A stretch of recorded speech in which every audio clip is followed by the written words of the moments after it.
Esfera. Buenos días, Madre Esfera. Buenos días, Madre Esfera. Buenos días. Bienvenidos a nuestro podcast. Ya sabéis, el podcast de la comunidad de creadores de contenido sobre crianza, Madre Esfera, en el que os traemos temazos como el de hoy. Es que estoy disfrutando ya desde antes de grabar. Madre mía. Por el invitado que nos visita hoy. Ramón Nogueras, es que me hace muchísima ilusión que estés hoy aquí con nosotros. Bienvenido, de verdad. Muchas gracias. Un placer. Tampoco. Hablo mucho de ti, de tu libro en nuestros podcasts. Fíjate que podría parecer que no tiene nada que ver, pero sí. Los padres y las madres también creemos en mierdas. Creencias absurdas y sobre todas las cosas en cuanto a la conducta humana. Efectivamente, Ramón Nogueras es psicólogo por la Universidad de Granada. Voy a leer la descripción del librito, que para eso está. Máster en Dirección de Recursos Humanos por la Fundación ESNA. Ha trabajado como psicólogo en consulta privada, como consultor y formador en empresas y como docente universitario en psicología de las organizaciones. Desde hace más de una década se dedica a la divulgación acerca de la psicología, tratando de transmitir lo apasionante que es esta ciencia, así como a informar de la enorme cantidad de fraude y pseudociencia que hay en torno a la misma. Y como parte personal reside en Barcelona con su esposa Victoria, sus 2 hijas y sus gatos, haciendo bueno el dicho de que en casa del herrero cuchillo de palo. Esta es la presentación en el libro Por qué creemos en mierdas, que ha publicado Kailas el año pasado y que os recomiendo siempre. Lo he hecho muchas veces en este podcast, pero lo vuelvo a hacer, por supuesto, hoy, porque no podía faltar la alusión a este libro maravilloso, con el cual además te echas unas risas fantásticas y aprendes un montón. Pero no era el caso hoy por el que quería hablar contigo, Ramón, porque Ramón tiene, aparte de el trabajo que haces en Twitter, y en tus charlas, en tu libro, aparte del trabajo que hagas fuera de redes, tienes unas charlas en la Mensa, ¿verdad? En Mensa, Sí, en el canal de Mensa. En el canal de Mensa en YouTube. Y una de ellas me llamó poderosamente la atención porque justo yo me estaba leyendo ese libro, El mito de la educación, si no me equivoco. El mito de la educación, sí. Sí, el mito de la educación o el mito de la crianza, según el traductor que decida. De Judith Rich Harris. Y de repente me encontré con tu charla y claro, entré en ella y dije, pues esto lo tenemos que comentar aquí en este... Pues ya tienes valor, porque por desgracia el sonido de esa charla salió fatal y es difícil de escuchar y además es larga, son entre preguntas y demás casi 2 horas y con un sonido que es atroz. Hay ratos en los que realmente es muy difícil. Bueno, no pasa nada. Estoy acostumbrada a escuchar podcasts que se oyen mucho peor. No hay problema ninguno. Y el contenido es tan interesante, Ramón, y es tan... Muchas gracias. Explota tanto la cabeza a gente que nos dedicamos a hablar sobre crianza y sobre educación todos los días, que por supuesto me parecía que teníamos que hablar de ello hoy. Lo primero es cómo llegas a esa charla y por qué decides hacerla, ¿por qué te parece tan relevante?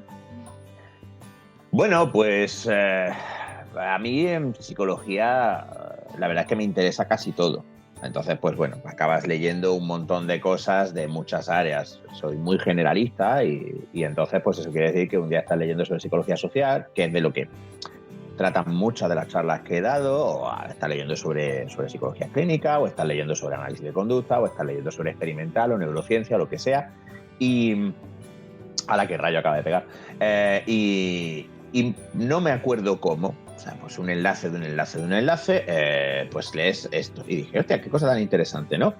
Y en aquel momento estaba escribiendo el libro y estaba buscando furiosamente algo con lo que procrastinar escribir el libro.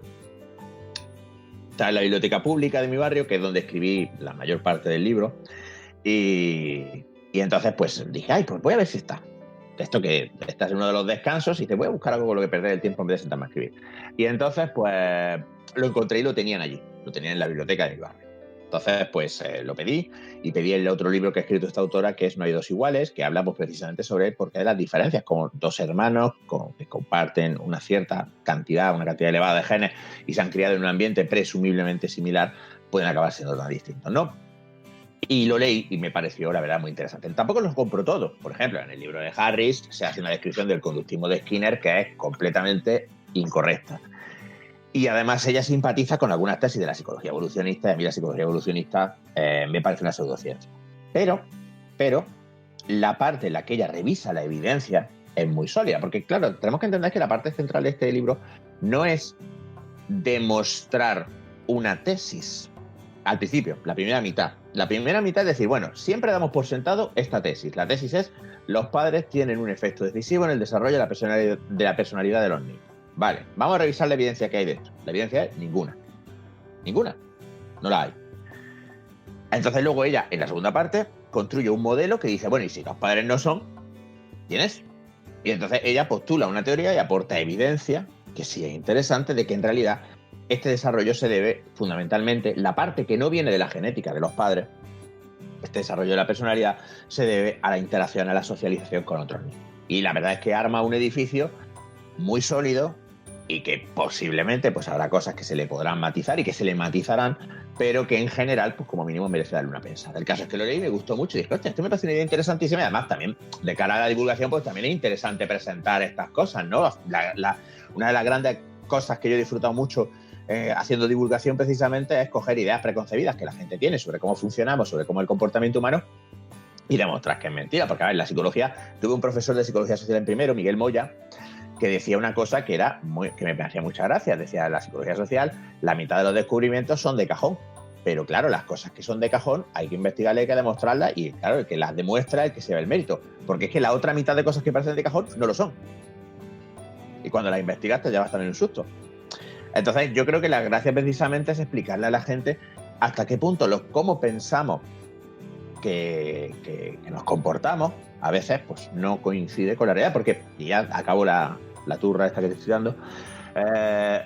Creo que uno de los problemas que tenemos en psicología, más que en otras ciencias, es el hecho de que todo el mundo cree que comprende su conducta. Todo el mundo cree que comprende su conducta porque todo el mundo es capaz de generar explicaciones acerca de esa conducta. Yo hice esto porque... A veces no, a veces te quedas diciendo yo, ¿por qué coño he hecho esto? Pero la mayor parte del tiempo, pues tú tienes una idea y además, ojo, y muchas veces esa idea más o menos es acertada. Pero como no entendemos los mecanismos de las leyes del aprendizaje y además estamos muchas veces cegados por falsas ideas, como por ejemplo pues el inconsciente, que es que existe un inconsciente y tú no sé qué, o los traumas infantiles o demás, pues entonces nos encontramos allí muchas veces con que no somos capaces de explicar bien lo que pasa. Y a mí este tema me parece muy relevante porque además la paternidad y la maternidad es una cosa que se puede vivir con mucha ansiedad. Yo al menos, con la segunda no tanto, pero con la primera pues sí, lo vivimos porque te preocupa mucho, lo estaré haciendo bien, estaré haciendo algún mal sin saberlo, estaré causándole un daño irreparable, si en el futuro es una desgraciada será por mi culpa tal. Y entonces, esto yo creo que es un mensaje bonito, el tema de relájate, que no pintas nada. Relájate que no pintas nada, se entiende, dentro de una interacción normal entre padre e hijo, evidentemente, y lo digo varias veces en la charla porque parece que es que algún mermao va a sacar la idea de, bueno, es que el psicólogo este dice que es que si le doy 100 pares de hostias a mi hijo todos los días no pasa nada, no le pegue al niño, coño, o sea, no se pega al niño, pero no se pega al niño porque no hay por qué pegar a un niño, no hay ninguna necesidad de pegar a un niño nunca, jamás en la vida. Y los niños pueden ser desquiciantes, lo que tú quieras, pero no. Lo que sí es cierto es que si no apunta a tu hijo a extraescolares no va a ser tonto. Si tu hijo es tonto, y si no es tonto, no es tonto. Y tú no necesitas motivar a tu hijo ni nada. Tú necesitas dejar que tu hijo pruebe cosas y tu hijo ya encontrará lo que a él le interese, y lo que a él le interese tiene cero que ver con lo que te interese a ti que a él le interese. Y así con todo. Entonces, ya es un trabajo estresante de por sí, porque pues tienes que, pues yo qué sé, mi hija hoy, la pequeña consiguió que el gato le haga sangre en la oreja a base de tocarle los cojones, los ovarios a la gata, hasta que la gata la ha arañado. Entonces hemos tenido sangre y lágrimas y de todo. Es decir, ya es bastante trabajo tener que estar pendiente de esta gente que no tiene ningún sentido de la autoconservación, como para encima de todo andar enmierdado pensando, ay Dios mío, se van a traumatizar porque es que no les di suficiente amor, no sé qué. De hecho, es paradójico, ¿no? Es una de las grandes paradojas de nuestra sociedad actual. Tenemos más psicólogos que nunca y se prescriben más fármacos que nunca, pero los índices de ansiedad y depresión no solo no mejoran, sino que van para arriba. En contra de la creencia popular, los padres pasamos ahora mucho más tiempo con nuestros hijos que antes. Y sin embargo, eso no parece que esté teniendo un efecto particularmente positivo, porque hasta hace 4 días, literalmente, porque en parte yo me crié así, la crianza era una cuestión en la que una vez que el niño tenía una edad mínima, se le encalomaba a otros niños mayores y se criaba con otros niños. Y se criaban en la calle y se criaban pues, jugando en el campo donde fuera, y los niños a sus padres pues los veían para comer, para cenar, y algún ratito que pasaban juntos y ya está. Y a pesar de eso, la mayor parte de personas tiene relaciones positivas con sus padres, razonablemente positivas, se llevan razonablemente bien con sus padres y no parece que esto les haya causado ningún efecto negativo. Y ahora nos pasamos todo el santo día con una losa adicional del cuidado de nuestros hijos, cuando en realidad el mejor cuidado que podemos hacer por nuestros hijos es asegurarnos de intentar facilitar que tengan un buen grupo de iguales en el que puedan aprender, desarrollarse, etcétera, etcétera, y dejarles que sean lo que tengan que ser. O sea, que el tema de las compañías, fíjate, eso sí que parece que es importante. Todo esto de las malas compañías y tal, pues sí parece que tiene bastante más peso que lo que hagas tú. Te has ido ya casi hasta el final de la charla y así Sí. podemos adelantar ya, hacer como el spoiler del final de la charla, y que es que como... Bueno, pero es que es una charla, no es una película de misterio, tampoco. No, totalmente. Quiero decir, es que además creo que es mucho más interesante decir, esta es la idea central, esto es lo que os quiero contar, y luego ya desarrollarlo. Pero no hace falta llegar a una gran revelación, si es que la cosa es... Pero no hace falta llegar a una gran revelación, pero es probable que la gente se haya tenido que sentar cuando has empezado a hablar por lo que ya estabas diciendo, porque en estos tiempos que corren, escuchar que nuestro principal rol como padres es mantenerles vivos para que luego para echarles de casa y que se puedan independizar, es como poco sorprendente y revolucionario, Ramón. Uh-huh. ¿No? Es mantenerles vivos. Con eso... Claro, mantenerlos vivos y evidentemente, por supuesto, es estupendo que los quieras mucho y es estupendo que les des muchos besos y es estupendo que los trates bien. Pero a los niños hay que tratarlos bien porque son personas, ya está. Y evidentemente, a ver, y ojo, la tesis de Judith Rich Harris no es que tú no pintes absolutamente nada.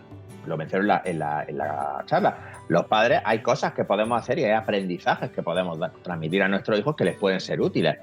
Hay muchas habilidades, muchas conductas que ellos pueden aprender de nosotros, que además no se solapan con las conductas que aprenden de sus amigos y de sus compañeros, porque es que otra de las cosas que tenemos que entender es que las personas, se nos olvida, no somos uniformes. Mira, esto tiene que ver con la paradoja, lo que yo llamo la paradoja del psicólogo o el código deontológico de los gilipollas, que es cuando tú estás hablando en Twitter o lo que sea y viene un mermao o una mermada y te dice alguna patochada o te trolea y entonces tú, pop, te cagas en su pecho. Ya está, te cagas en su pecho. Y entonces te dices, es que un psicólogo va a hablar así, pues pena de tus pacientes. Y tú dices, ¿tú de verdad te crees, gilipollas de mierda, que yo a una persona que viene a mi consulta buscando ayuda le voy a hablar igual que a un mermao aleatorio de Twitter que tiene como foto una polla con alas?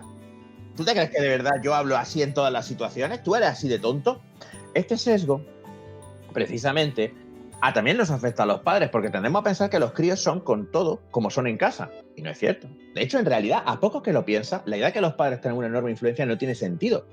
Porque choca completamente, no solo ya con la evidencia, sino con nuestra experiencia particular. Quiero decir, yo qué sé, yo tengo un hermano. Mi hermano y yo, pues es difícil que seamos más diferentes. Y solo nos llevamos 2 años. Y nos criamos juntos, en la misma casa, con los mismos padres, con los mismos amigos, en muchos casos. Porque durante muchos años nos bajábamos a jugar todos los niños del bloque juntos, a la calle. O sea, todo igual. Y aún así todo, no podemos ser más diferentes. Pero no solo eso. ¿Cuántos de nosotros no tenemos críos que con nosotros no comen, o comen mal, o pensamos que comen mal? Que eso es, el niño come mal, eso es otra. Y en cambio, cuando están con la canguro, o cuando están en el comedor de la escuela, se comen un neumático relleno de polvorones sin problema. Porque yo, por ejemplo, yo me veo negro para que mi hija la pequeña se tome un vaso de leche en casa, pero en el comedor del colegio le quita la comida a los demás. O sea, ¿me entiendes? Entonces, todas estas cosas, de hecho, muchas veces te vuela la cabeza, pero luego cuando te paras a pensar en lo que estás leyendo dices, pero si es que es así, es que es así. Claro, es así, pero ¿por qué crees tú que al final nos metemos en este bucle de autocastigarnos pensando que todo lo que hacemos les va a traumatizar? Es decir, si lo que dices tiene muchísima lógica, o sea, pensándolo tiene mucha lógica, pero al final no sé por qué. Porque queremos tener control, Mónica. Porque, además, como mi hija mayor, por cierto, porque queremos tener control. Porque nos gustaría pensar que podemos hacer que nuestros hijos sean felices. Y es un pensamiento bonito, si es que es un pensamiento noble, no tiene nada de malo. Ojalá yo pudiera garantizar que haciendo yo X y Z y que haciendo mi mujer X y Z, nuestras hijas van a ser felices. Vamos, firmo con sangre. Pero que yo quiera que las cosas sean así no significa que sean así. Y es que además también, de nuevo, volvamos a lo mismo. Tiene todo el sentido. Aquí vamos a usar un argumento pseudo-evolucionista, pero que no llega a ser del todo. Vamos a pensar una cosa. En un entorno completamente natural, es perfectamente factible que los padres del crío no críen al niño. Porque los padres se hayan muerto, porque, yo qué sé, porque patatas. Es muy normal, de hecho, que el crío pase mucho tiempo con otros niños o con otros adultos que no son sus padres. Entonces dice, hay algunos psicólogos, de hecho hace poco tuve un directo en Instagram con la gente de Integra Psicología y lo planteaba, dice, bueno, pero es que entonces lo importante a lo mejor no son los padres, pero sí el adulto de referencia. Y digo, pero es que tampoco necesariamente así. Y uso un caso muy extremo, ¿vale? Pero extremísimo, que es el caso de Ana Freud, el caso de los niños al cuidado de Ana Freud. Ana Freud, la hija de Sigmund Freud, acogió y estuvo siguiendo a unos niños supervivientes de Auschwitz, ¿vale? De Auschwitz o de Dachau o de alguno de los campos de concentración nazis. Y estos niños, lógicamente, habían perdido a toda su familia. Estos niños habían ido siendo atendidos por los adultos que iban quedando vivos. Pero claro, el cuidador de los niños cambiaba cada semana porque se los iban pelando los nazis. Estos niños, cuando salen del campo, están en un estado completamente lamentable. Completamente lamentable. O sea, por supuesto, primero porque han experimentado cosas que no podemos ni imaginar lo que esos niños han visto ni lo que han vivido. Y en segundo lugar, lo que sí observó Ana Freud y le llamó la atención era que esos niños eran terriblemente protectores entre sí. Esos niños odiaban a los adultos, pero se cuidaban, los mayores se aseguraban de que los pequeños comieran, etc. Pero lo más sorprendente de todo esto, esos niños crecieron y llevaron unas vidas completamente normales. Niños que han pasado por un campo de concentración. O sea, la misma definición de trauma infantil. Pocas cosas se me ocurren que puedan ser más traumatizantes. Sin embargo, Ross Degen enlazó un artículo y lo reenlaza periódicamente. Ross Degen es un psicólogo que se dedica sobre todo a, experto en metodología, y se dedica sobre todo a analizar la metodología. Es un tío sobre todo al que le gusta mucho decir, este concepto que estaba tan en boga no replica, ¿vale? No es válido. Bueno, pues recomparte, retuitea uno de los estudios que yo creo que son más bonitos, que habla de nuestra resistencia, que es que el 85% de los supervivientes de experiencias tremendamente traumáticas no desarrollarán a largo plazo ninguna clase de consecuencias psicológicas. Porque somos gente dura. Somos gente dura. ¿Cuál es el factor definitorio? Que tengan otros niños. Porque los niños, en cambio, por ejemplo, en los orfanatos de Rumanía, donde los orfanatos de Rumanía no solo es que sus cuidadores no les daban cariño, la clave es que los tenían atados a las camas, no les dejaban interactuar con otros niños. Esos niños de mayores tuvieron déficits comportamentales severísimos. Severísimos. O sea que los niños, si tienen otros niños en los que apoyarse, parece que están bien. No nos necesitan más allá de que nos necesitan pues, para darles comida o para protegerlos de ciertas cosas. Y tiene sentido. Piénsalo también de otra manera. Nosotros no enseñamos a los niños a hacer cosas. La mayor parte del tiempo enseñamos a los niños a no hacer cosas. No cojas el cuchillo, no metas los dedos en el enchufe, no te tire el agua por encima, no se suba al balcón. No, los niños no aprenden a hacer cosas con nosotros, porque ¿qué es lo que hace un niño? ¿Qué es lo que aprende un niño? ¿A tomar cerveza? ¿A fumar? ¿A hacer la declaración de la renta? ¿A trabajar? Los niños no aprenden esas cosas. ¿Los niños qué es lo que aprenden? Los niños aprenden a jugar, a pintar. ¿De quién lo suelen aprender? De otros críos. O por su cuenta. Los críos no aprenden de nosotros. O sea, aprenden de nosotros límites. No hagas eso, no hagas eso, no hagas eso. Vamos, todo el que tiene hijos lo sabe. ¿Cuál es la frase que más frecuentemente le dice a un niño? Deja eso. No toques. Ven aquí, bájate. Tú no le enseñas al niño a cocinar. ¿Quién enseña a su niño con 4 años a cocinar? Igual con 8 o con 9 sí, empieza ya un poquito, ya bueno, le vas dando. A ver, que también, porque muchas veces yo considero que también somos quizás excesivamente protectores, ¿no? Y muchas veces esperamos mucho para enseñar a los niños habilidades de autocuidado básicas, ¿no? Pero los niños aprenden muy pocas cosas de nosotros. La mayor parte de sus aprendizajes lo hacen fuera del contexto familiar. Bien porque sean aprendizajes académicos, que lo hacen en el colegio, o bien porque son aprendizajes sociales que los hacen con los otros niños. O sea, ¿con quién aprende? ¿Cómo aprende un niño a relacionarse en grupo? Con otros niños, no le enseña a sus padres. Todo esto, yo creo que da este mensaje liberador de, a ver, está guay si quieres jugar un rato con tu hijo. Yo juego con mis hijas. Yo juego a videojuegos con mi hija. Yo juego a juegos de rol con mis hijas. Yo juego a juegos de mesa con mis hijas. Pero lo hago cuando tengo un rato libre y ya está.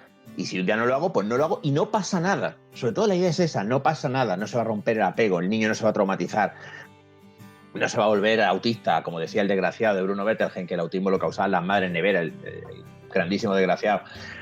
No, si tú no juegas con tu hijo, no es tu trabajo. El trabajo de tu hijo es jugar con otros niños. Tu trabajo, como mucho, puede ser intentar, en la medida de lo posible, pues facilitar que tenga acceso a otros niños con los que él pueda pasar el rato y socializar, que ese es el desarrollo que tiene que hacer. Judith Rich Harris hace una analogía que me parece alucinante y que eso sí que fue una de las cosas que más me petó la cabeza. Dice, nosotros pensamos que los niños quieren ser adultos. Y no es verdad, los niños no quieren ser adultos, los niños quieren ser niños exitosos, o sea, niños respetados, apreciados y valorados dentro del grupo. Es como si comparamos una cárcel en la que hay presos y hay guardias. Los presos no quieren ser guardias. Los presos sí es cierto que tienen un interés en que los guardias no les toquen los cojones. Los presos saben que los guardias les pueden castigar. Así que los presos tienen un interés en llevarse razonablemente bien y seguir las normas. Pero la jerarquía de los presos es una y la de los guardias es otra. Y eso a mí me pareció súper potente. Es decir, claro, es que lo que el niño necesita es ser aceptado por otros niños. Su meta no es ser un adultito, no es ser un pequeño adulto. Eso no empieza a pasar hasta la adolescencia, cuando con los cambios corporales empiezas a decir, hostia, me estoy volviendo adulto, ahora me empiezan a interesar cosas de adulto. Ahí son las edades en las que tú empiezas a intentar imitar las conductas adultas.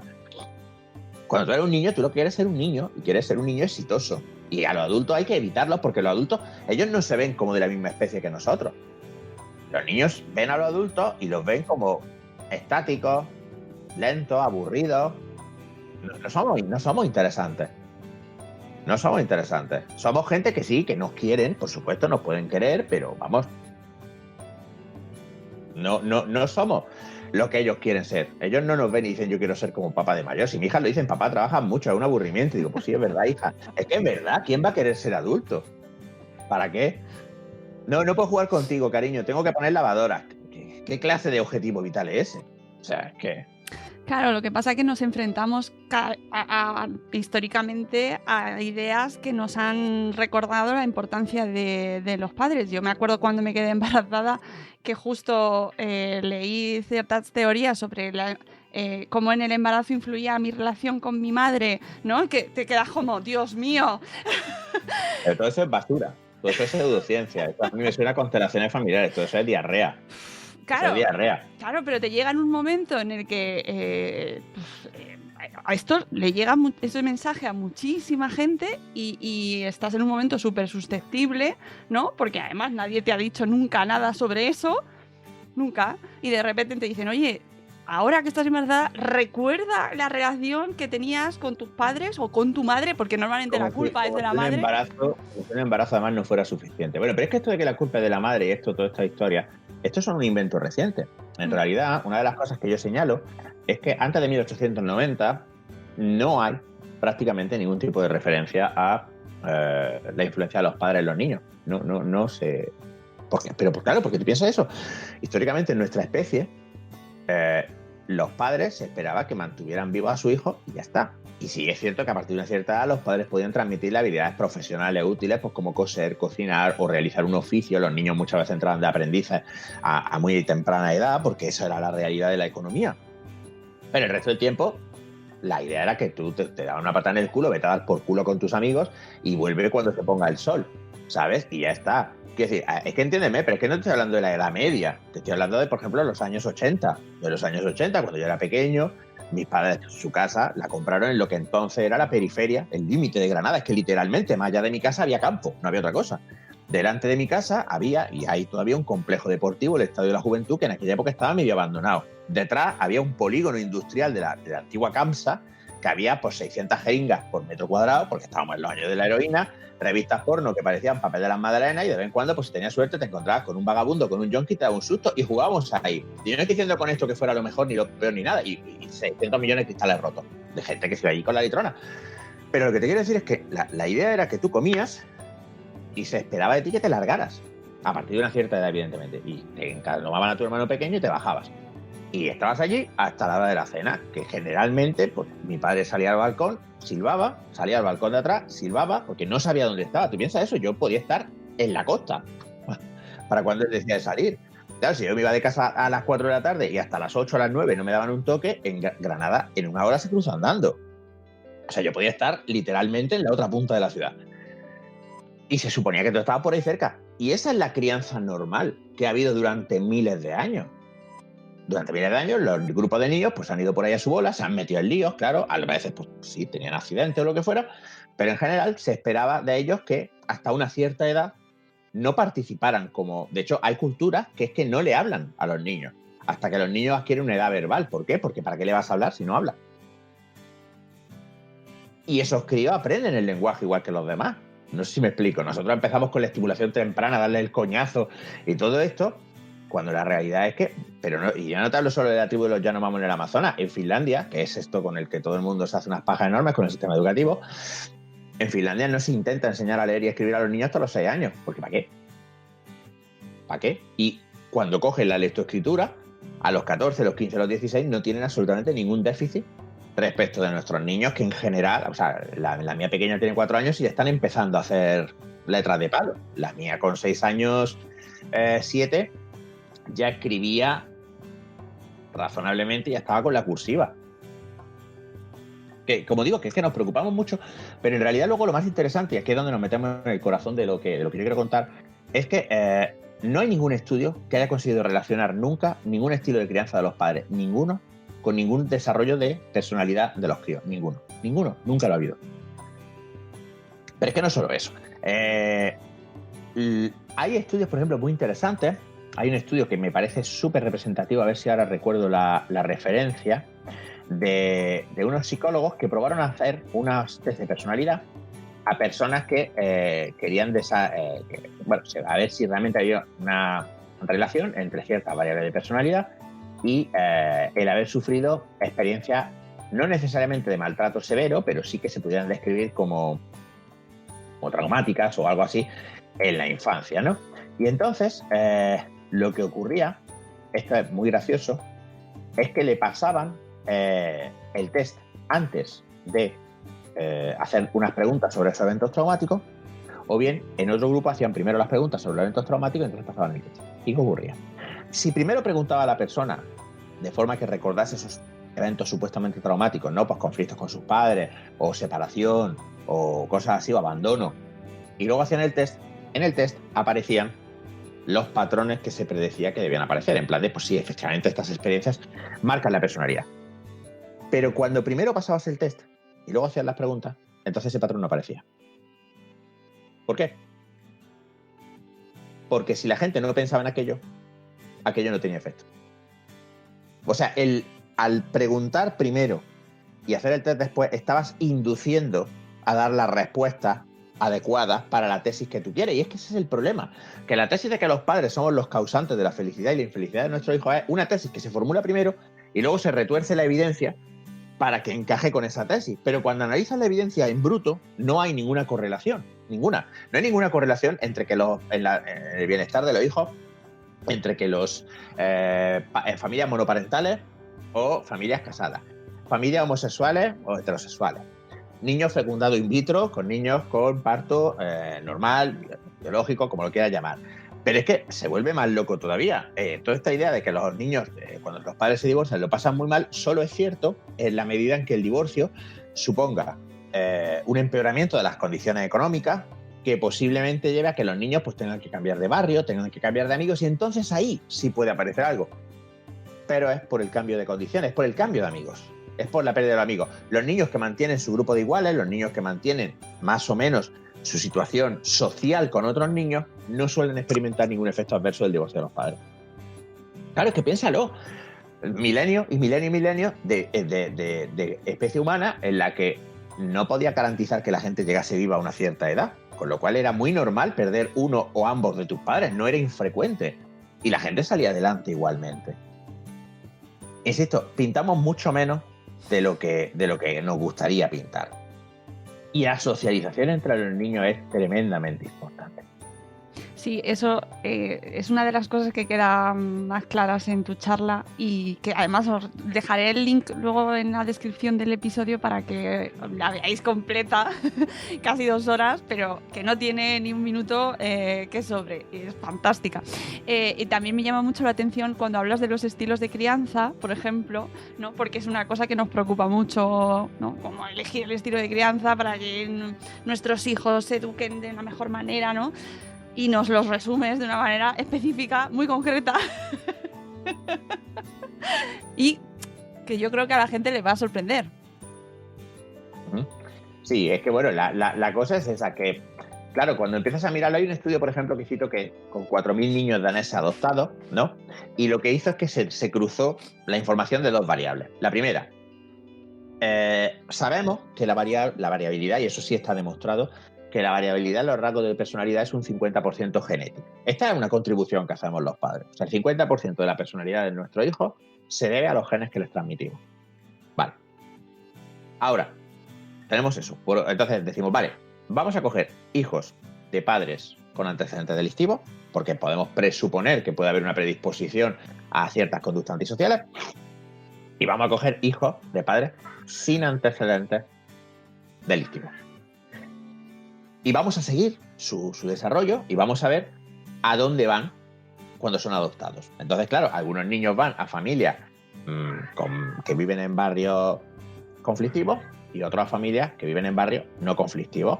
Familias con comportamiento delictivo, familias sin comportamiento delictivo.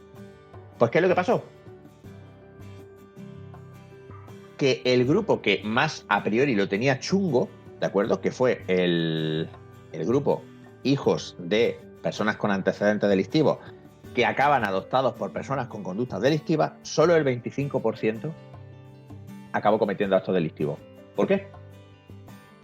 Porque estaban en un buen barrio y se juntaban con niños que no tenían estas conductas. El 75% de los hijos de delincuentes criados por familias adoptivas con conductas delictivas, el 75% no delinquió. Fíjate, hijo de delincuentes criado por delincuentes y no eres delincuente. ¿Qué coño pintamos nosotros ahí? La variable que se encontró, y este estudio luego se replicó también en Brooklyn, se cogía a hijos de personas que vivían en zonas muy malas de Brooklyn y se las seguía cuando estas personas se trasladaban a barrios mejores. Los padres seguían ejecutando conductas delictivas, pero en el momento en el que se cambiaban de barrio, los niños cambiaban de amigos, los niños dejaban de emitir esas conductas. La variable determinante era el barrio. El barrio. Entonces, tú eres padre, ¿quieres hacer algo bueno por tus hijos? Hasta los 10 años, porque a partir de los 10 años tu hijo ya es lo bastante independiente como para pasar de tu puta cara, pero hasta los 10 años puedes intentar influir en los niños con los que se juntan. Eso es lo que tú puedes hacer. Puedes intentar enseñarles, ayudarles a que sean un poquito más autónomos, ayudarles a que adquieran habilidades de autocuidado, habilidades que les puedan ser útiles luego en su vida, al margen de las que aprendan con sus niños. Pero no te tienes que preocupar de si es que jugué mucho, jugué poco, soy más introvertido, soy más extrovertido, soy más cariñoso, soy menos cariñoso. Está bien ser cariñoso con tu hijo, evidentemente, está estupendo y a los niños les gusta. Pero si no es tu forma de ser, tampoco estás causándole un daño al niño. O sea, la idea es desculpabilizar a la paternidad, porque de verdad vivimos una época que además es especialmente hostil para esto.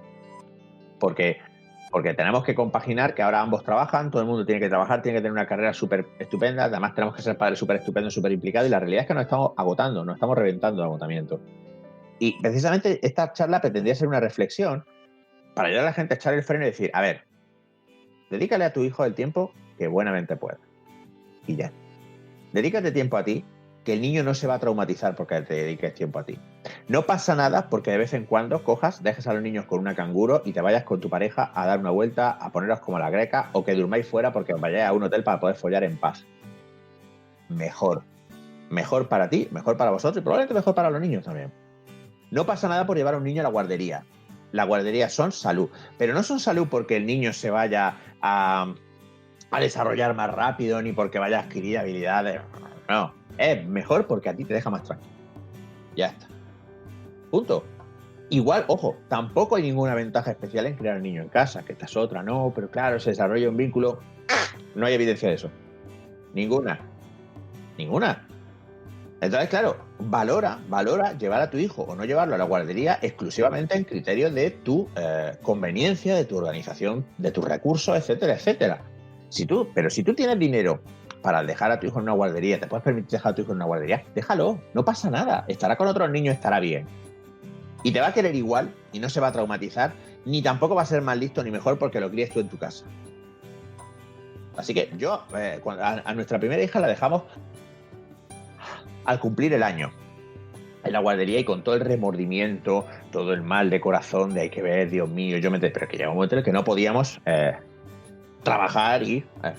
A la segunda no la metimos con 4 meses porque tuvo que operarse del corazón y hasta que no se operó y no se recuperó no pudo entrar en la guardería. Pero si no, yo con 4 meses la metía en la guardería. Porque ya teníamos la experiencia de Mónica y veíamos que no había ningún perjuicio por tener a la niña en la guardería 8 horas con otros niños allí con sus cuidadores. La relación que tenemos con ella es fantástica y nuestra vida era mucho mejor. Y yo creo que ser un buen padre, como casi cualquier otra cosa, implica también cuidarse. Y no eres egoísta por decir, oye, voy a llevar a la niña a la guardería unas horas para poder tener yo un rato para trabajar a gusto o para cuidarme a gusto si no estoy trabajando o lo que sea. No hay ningún perjuicio psicológico para el niño. No usemos a los niños como excusa para machacarnos. A los niños no les hace ninguna falta. Sí, es que lo dices todo fenomenal, vamos.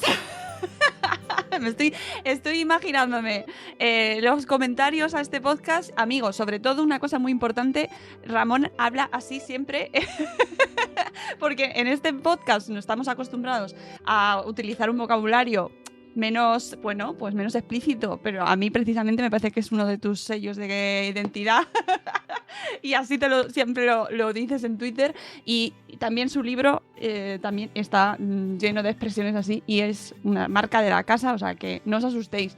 Y luego por otro lado, que conste que a mí me parece que el mensaje es muy positivo y que luego cada uno elija lo que quiera, ¿no, Ramón? que supongo que te habrá caído después de esa charla, te llegaron comentarios o alguien... No te creas. O sea, bueno, pues hay gente que está más convencida y gente que menos, y hay gente que está en desacuerdo. A mí me han montado mucho más flames, por ejemplo, por un post y un hilo que hice en Twitter acerca de la revisión de la evidencia sobre la eficacia de los antidepresivos, que bueno, porque no hay evidencia de esa eficacia por ningún lado, y a mí me montaron mucho más flame por eso que por otro. O sea, porque, claro, luego hay algunas teorías psicológicas que han sido muy influyentes, como la teoría del apego, por ejemplo, pero la teoría del apego no carece de sus problemas. La teoría del apego es una teoría que desarrollaron Bowlby y Ainsworth, que venía a decir que los críos podían desarrollar 3 tipos de relaciones con sus padres: el apego seguro, el apego ambivalente y el apego de evitación.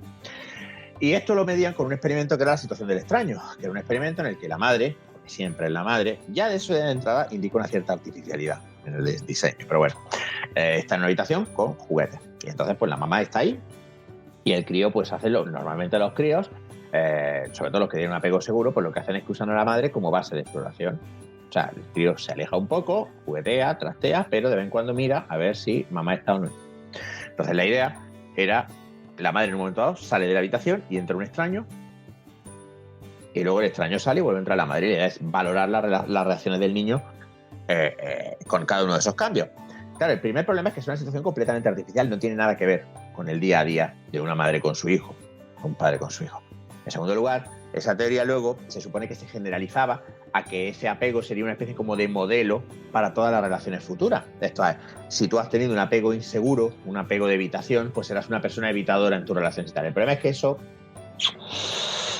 no se sostiene. De hecho, incluso algunos teóricos del apego que han tratado de defenderla, lo que han hecho es, irónicamente, debilitarla. Hay una neurocientífica que creo que se llama Sue Jones o algo así, que tiene un libro. Si me das un segundo, abro el Kindle y te lo miro, ¿vale? Que tiene que ver sobre relaciones de pareja adultas, ¿vale?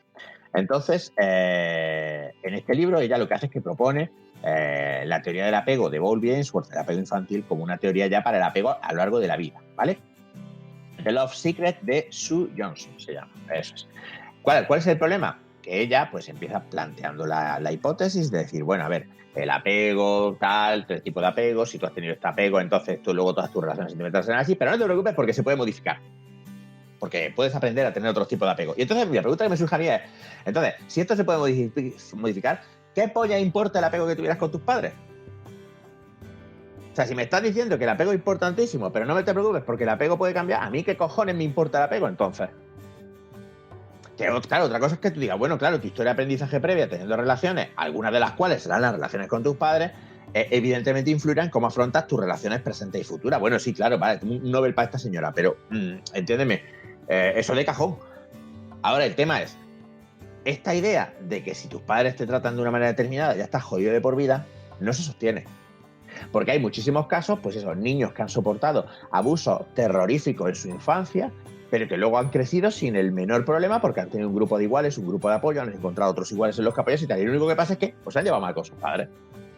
O sea, y es una cosa que, de hecho, yo creo que en la consulta para el terapeuta puede ser una herramienta muy fuerte, porque creo que es una de estas cosas que tienes que liberar a la persona, al cliente que viene a verte, de una idea que es, yo ya estoy roto porque a mí mis padres me trataron muy mal. Es decir, a ti tus padres te trataron muy mal. Y eso es una putada. Y ojalá no hubiera pasado.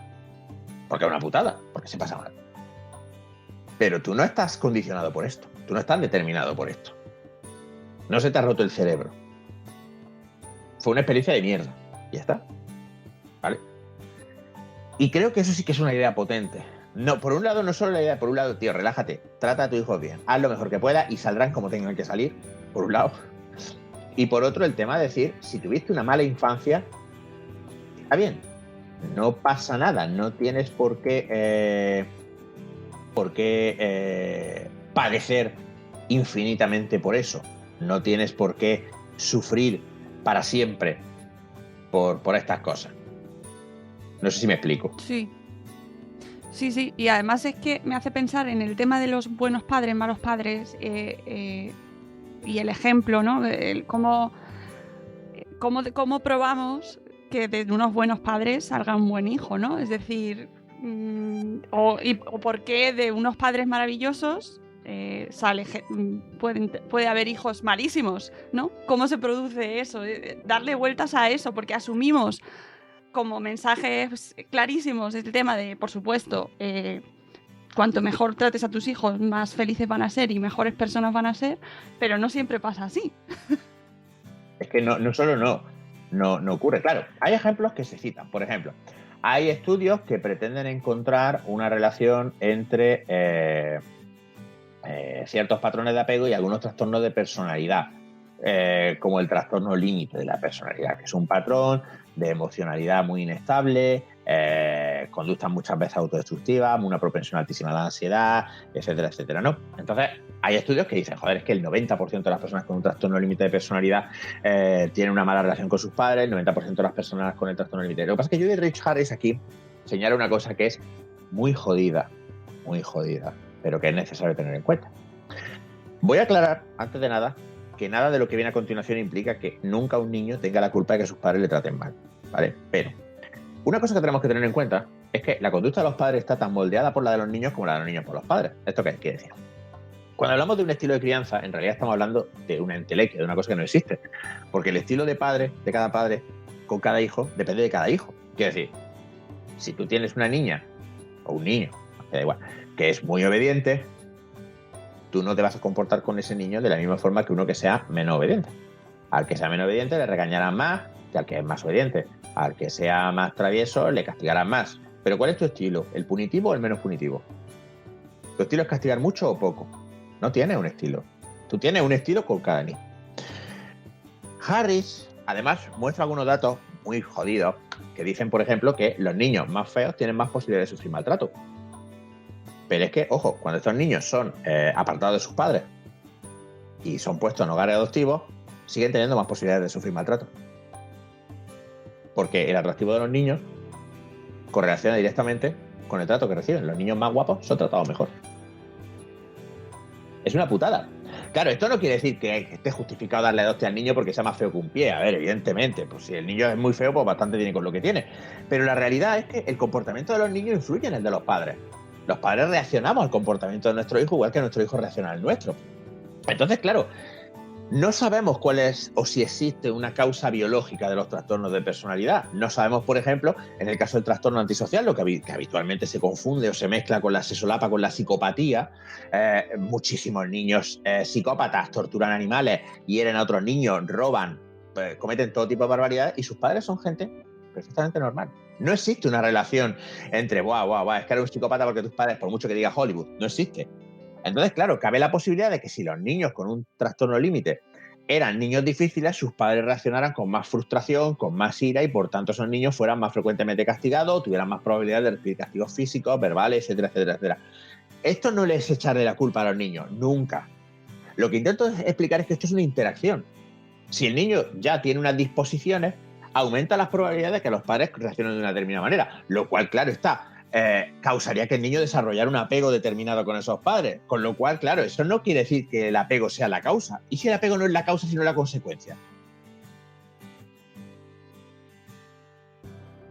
Entonces, claro, tú no le puedes echar la culpa a los padres de que el niño tenga un TLP. Tú le puedes echar la culpa a los padres de cómo han tratado al niño, pero no del TLP. Porque no lo sabemos. No lo sabemos. Porque también hay chicos y chicas que han tenido un trastorno límite de personalidad y vienen de familias perfectamente estructuradas, etcétera. El problema es ese, que es que no hay una relación evidente. Y aparte, luego también lo que dice Judy Rich Harris, si te tienes que ir a niños con trastornos de personalidad para encontrar alguna posible influencia del estilo de crianza en el desarrollo de la personalidad, hostias, que tu tesis es una mierda. Para que tu tesis fuera válida, tu tesis tendría que ser válida en general. O sea, es decir, podemos demostrar que en el caso de la gran mayoría de las personas, el estilo de crianza de los padres tiende a mover el desarrollo de la personalidad en una dirección. Pero eso no ocurre, esa evidencia no está. De hecho, Ellen McCovey, una de las psicólogas más relevantes en el campo de la psicología del desarrollo, acaba haciendo una revisión de 400 estudios, etcétera. También es verdad que hizo la revisión, la metió en un cajón y se olvidó de ella hasta después de jubilarse, porque la pasta es la pasta, ¿vale? Las cosas son como son. Pero la señora sabía muy bien de dónde le venían los dineros, ¿de acuerdo? Y esta buena mujer hizo una revisión y es que no hay ningún factor, ninguno, ni el entorno físico donde viven los críos. O sea, vivir en casas con más libros no hace que los niños lean más. Ni las características de los padres, ni su nivel de educación, ni el tipo de relación de pareja que tenían, ni el orden de nacimiento, que esta es una hipótesis de un tío llamado Suloway, que es estúpida. Ni nada, ni cosas como, por ejemplo, el estilo parental. Esto lo propuso Diana Baumrind en los 60, que había como 3 estilos, ¿no? El duro, el blando y el bien, básicamente. Sí, es que se resume así. Pues nada, ni madres trabajadoras solteras, ni guardería o no guardería, ni que fueran familias, incluso las familias no convencionales, como por ejemplo familias poliamorosas, donde hay más de un padre y una madre conviviendo, tampoco, ni in vitro, ni homosexuales, ni ser hijo único tampoco. Nada. Al final, la tesis de Judy Rich Harris es que la personalidad se configura en un patrón que ella llama 50-0-50. 50% genes de los padres, 0% influencia de los padres, 50% influencia de los iguales. Y es que la evidencia que presenta, como mínimo, se debe considerar. Hay experimentos con bebés. Esto es una cosa que además me encanta, porque anda que no he perdido yo el tiempo con la mayor cuando era bebé, jugando, pensando que es que la estaba ayudando a desarrollarse, porque decía, mira cómo espabila, mira cómo aprende. Hay unos experimentos preciosos de Robbie Collier que muestran que en cuanto los bebés juegan con su mamá a un nivel que parece que es de un desarrollo superior al suyo, y cuando la mamá se va, vuelven a jugar a un nivel más bajo. Porque es contextual. La conducta del bebé, como la conducta de cualquier organismo, depende de su contexto. Entonces el bebé no es que se esté desarrollando y se esté volviendo más listo. Lo que pasa es que el bebé ha aprendido que con mamá tengo que hacer estas monerías para que mamá me refuerce con besitos y con cosas. Ya está. El bebé no tiene ni puta idea de lo que está haciendo. ¿Qué coño va a saber un bebé? Claro, el niño juega con su madre de modo más avanzado que con otros críos, pero tú pones a 2 bebés juntos y ¿qué es lo que hacen? Pues hacer lo que hacen los bebés. Coger cada uno sus cosas y pasar del otro. Ya está. Los niños no empiezan a jugar entre ellos realmente hasta casi los 3 años. Cuando tú pones niños en una guardería, los niños no están jugando juntos, los niños están coexistiendo. Pero van cada uno a su puta bola. Eso te lo dice cualquier cuidador de guardería. Los críos no adquieren el acento ni el lenguaje de sus padres, adquieren el lenguaje de sus iguales. Esto se ve muchísimo, muy claro con los hijos de inmigrantes. Si los padres fuéramos tan decisivos, los niños adquirirían nuestro lenguaje. Mi hija nunca tendrán acento andaluz. Nunca. Esa es la puta vida. A no ser que nos las lleváramos a Granada y ahora todavía las cogiéramos y tal, mi hija nunca hablará en acento andaluz por muy temprano que yo me levante. Y así con todo. Así con todo. Los críos aprenden de otros críos. Y los críos se desarrollan interactuando con otros críos. Los padres somos una influencia marginal. Una vez que echamos nuestro 50% de genes, ya poco podemos hacer. Aparte de pues, mantenerlos con vida. Claro, sí, lo de mantenerlos con vida, fundamental. Y luego, por supuesto, que ya yéndonos así un poco hacia el final de tu charla, las cosas que sí que podemos hacer los padres, que antes las mencionabas, pero que me gustaría insistir para que la gente que ha llegado hasta aquí... Hombre, sí, que no si no es sabe deprimente, ¿no? No sabe, ese 0% vale. No, que sí. Quedaos, que podemos hacer cosas. Exactamente, vamos a ver. Cosas que se pueden hacer. Pues primero, les puedes enseñar a comportarse en casa. Y eso pues, parece que no, pero no es moco de pavo. O sea, que decir, enseñarle a comportarse en casa, por ejemplo, con un cierto orden, una cierta limpieza, habilidades de autocuidado, de limpiar, de ordenar, etcétera, pues son habilidades útiles que las pueden aprender de sus padres porque es el contexto. Es que, de nuevo, volvemos a lo mismo. Los niños pueden aprender de ti habilidades que sean útiles en contextos similares al tuyo. Entonces, pues si tú eres una persona, por ejemplo, que insiste en el orden, es posible que luego tu hijo trasladen ese comportamiento a sus propias vidas. Ojo, y tampoco necesariamente, porque yo, de hecho, estaba pensando en una de las personas más ordenadas que yo conozco, que en su casa ella era considerada desordenada y de hecho el orden pues lo acabó adquiriendo de una forma más tardía. Pero el caso es que esa habilidad la adquirió fundamentalmente en casa, esa no la pudo adquirir de su igual, evidentemente. En segundo lugar, habilidades útiles, por ejemplo, pues ayudar a tus hijos a aprender idiomas. Cuando apuntas a tus hijos a actividades deportivas, esas actividades, pues esas habilidades pueden ser útiles para tu hijo fuera de casa y ahí tú puedes colaborar. Pero no son esenciales. No va a pasar nada. Es decir, yo aprendí inglés por mi cuenta. Mis padres no me llevaron a extraescolares, pero si los llevas, pues son habilidades útiles.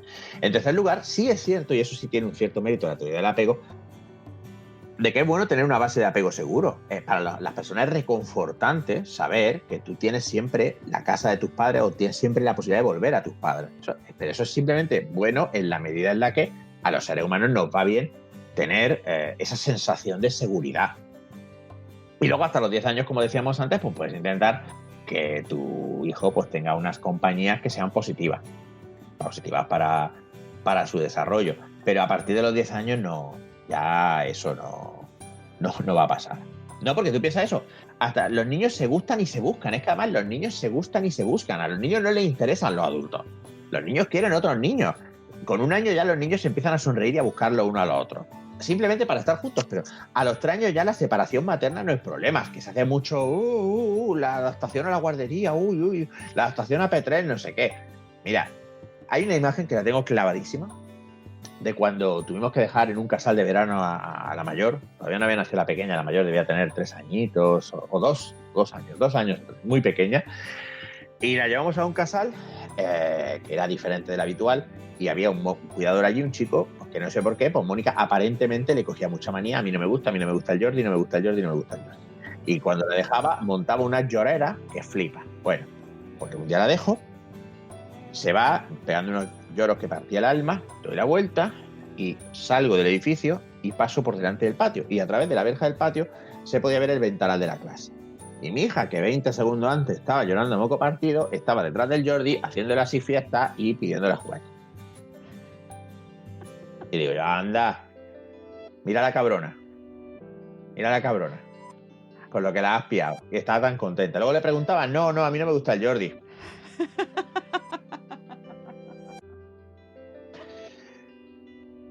Y no pasa nada. A los 3 años, la separación materna ya no es un problema. O sea, los críos dicen, mira, quédate aquí con esta persona un ratito y al crío le entra por un lado y le sale por otro, le da igual. Y a partir de los 5 años ya es que no hay que lo aguante. No pasa nada, por decirlo. Claro, sí. Yo creo que ha quedado claro. Lo que aprendemos en casa, lo que es las habilidades útiles fuera, la base del apego seguro y las compañías, ¿no? Eso era como elegir el entorno de nuestros hijos y hablabas en concreto de la importancia de evitar el bullying, ¿no? De cómo influye, o sea, de cómo está perjudicando realmente, que eso sí afecta muchísimo. Eso sí es jodido. Porque un crío que es rechazado por sus iguales, ese crío sí que está en una situación jodida. Porque como hemos demostrado antes, los críos pueden aguantar muchísimas cosas y pueden sobreponerse a muchísimas cosas si tienen iguales en los que apoyarse. Pero para un crío verse completamente abandonado por sus iguales, eso sí es una experiencia realmente terrible, que además, fijaros, el cariño de los padres muchas veces no basta. Porque hay muchos de los críos que, por desgracia, cada año se suicidan o tienen que cambiarse de colegio, tienen terribles problemas por todo esto. En la gran mayoría de los casos estoy seguro de que sus familias les quieren, les apoyan, les transmiten ese cariño, les dicen que están ahí por ellos, etcétera. O si no se dan cuenta, desde luego tampoco creo que hagan nada negativo a ese respecto. Pero es que para un crío su grupo social es importantísimo. Y por eso yo creo que las medidas, y ahí en ese sentido, creo en Finlandia creo que es el proyecto Kiva, es un proyecto muy eficaz de modificación de conducta porque no se basa en normas externas de castigos, sanciones, expulsiones, sino que se basa en influir en el entorno de los niños, eso es, los otros niños. En el proyecto Kiva lo que se enseña es a responder a las agresiones a terceros, es decir, cuando tú veas a otro hacer bullying, tú tienes que pronunciarte en contra, porque esa presión social es a lo que responden los bullying. A esa presión social es a lo que responden. Y ese proyecto está teniendo un muy elevado éxito en reducir el bullying, porque al final de cuentas el bullying, como todas estas conductas de acoso, de lo que fundamentalmente se alimenta es de la pasividad de los que están alrededor. Fíjate, en el momento en el que el resto de los niños expresan su desaprobación, el bully tiende a extinguir esa conducta, porque ese es el reforzador social que tiene.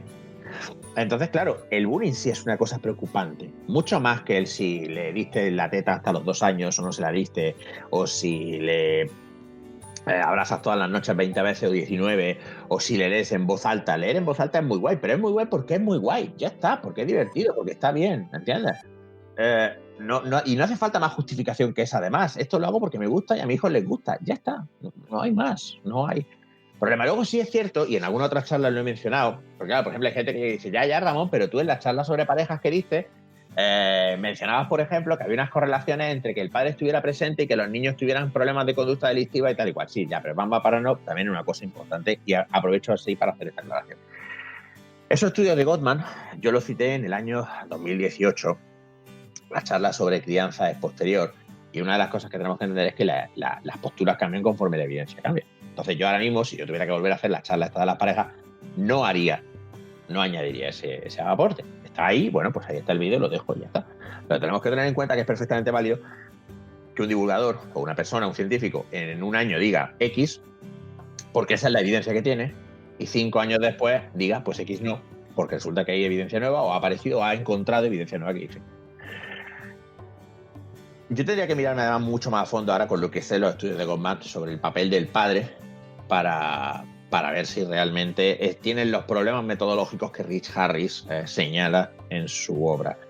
Pero me parece que la postura de Rich Harris es mucho más consistente con la realidad y con los datos y con la experiencia que todos tenemos. Entonces, sí creo que los papás tenemos que estar muy pendientes del tema del bullying, pero sobre todo creo que, por desgracia, no es un problema que tampoco podamos nosotros solo solucionarlo, porque ten en cuenta que, de nuevo, el contexto en el que se produce es el colegio. Por tanto, el colegio, por medio de los demás niños, es quien tiene más capacidad de resolver. Claro, es que a mí me parece fundamental ese punto, porque muchas veces se señala a los padres de manera individual como causantes y como motores de conductas y comportamientos que puedan tener sus hijos, cuando en muchas ocasiones, y en el caso del bullying, no son solo las conductas individuales de los padres los que puedan influir, sino que es un entorno social, es decir, que es una cuestión que afecta de manera social y que estamos involucrados todos, pero se señala a la familia normalmente. Siempre la culpa es de los padres y de las madres, sobre todo de las madres, hay que insistir. Sí, no, por supuesto, las madres siempre tienen la culpa. Siempre de todo. Clarísimo. Y por cierto, me estoy acordando ahora de aquella señora que lo decía, lo de la influencia de la madre en el embarazo, que es la señora Laura Goodman, que hablando sobre la sombra de las madres. Temazo ahí, temazo. Cualquier mierda de estas que venga de traumas inconscientes del pasado y tal, por no hablar ya de vidas pasadas, es basura pseudocientífica y tiene que tirarse a la basura. Claro, que no estamos diciendo que además es que quiero ir terminando ya con esa conclusión, es decir, que hay que criar bien, o sea, que es decir, que lo que tú decías, que leer en alto a nuestros hijos porque es guay, que tratemos bien a nuestros hijos porque para eso los tenemos, ¿no? Que obviamente me parece lógico y que yo espero que en las conclusiones, en los comentarios del programa, luego la gente nos lo no se quede con otra conclusión, ¿no? Que queremos cuidar bien a nuestros hijos, pero que no Claro. que no compremos esos argumentos. Exacto, pero es que cuidar bien a tu hijo es sencillamente atender sus necesidades, tratar de prestarle atención en la medida que tú puedas y sobre todo relajarte. Si tú tienes al día media hora o una hora para estar con tu hijo, está bien, está bien. Si tienes un viaje y no ves a tu hijo 2 días, ¿vale? No pasa nada. Claro, si tú estás muy ausente y no ves nunca a tu hijo, pues lógicamente tu relación con tu hijo será menos estrecha. Pero eso no quiere decir que tu hijo vaya a estar traumatizado por eso. Eso quiere decir pues, que no tendrás una relación tan estrecha con tu hijo. O sea, es lo que yo he dicho siempre. Si tú tratas mal a tu hijo, el problema es que luego tendrá una mala relación con tu hijo.